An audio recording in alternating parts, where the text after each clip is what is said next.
Hi friends and Israel fans, come and join me in another episode of Israel with Moshe.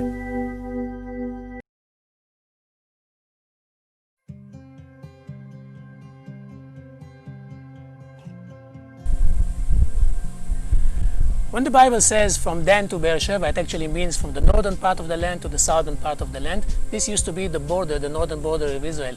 We're talking about the time of after King Solomon. King Solomon died.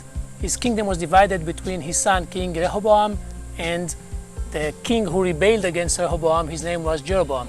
This kingdom was divided into Judah and Israel. Judah was from Beersheba in the south till Bethel, Jerusalem included, and Israel was from Bethel in the south, all the way to Dan in the north. And this Jeroboam comes here, and this is his headquarters. This is the city from Jeroboam's time. We're talking about 2,900 years ago, give or take.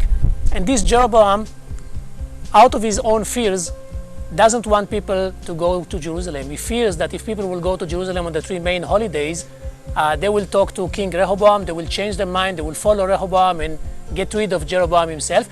And so he decides to find an alternative for the temple in Jerusalem. And the alternative was here in Dan. He actually built two temples, one in Dan, one in Bethel. And then he told people, why do you have to go to Jerusalem? Go to this temple. You have everything right here. He appointed priests, although they were not from priesthood families.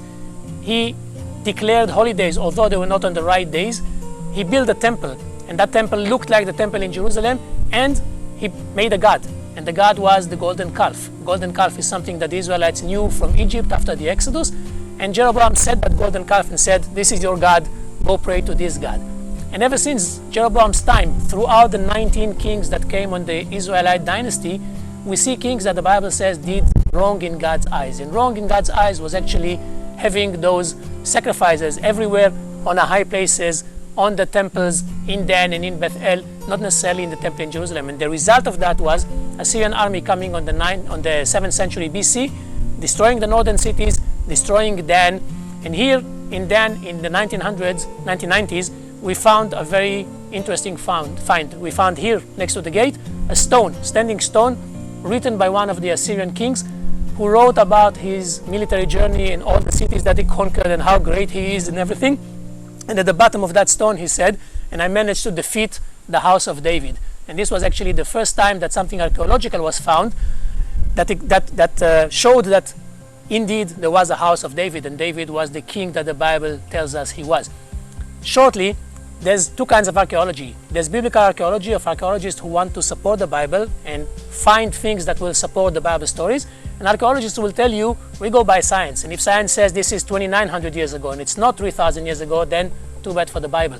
Finding a stone like that, just like the stone of Pontius Pilatus that we found in Caesarea, just like other things that mention the Bible, connects you to the Bible from an archaeological point of view and actually gives you a proof to say that those biblical events and biblical stories did happen.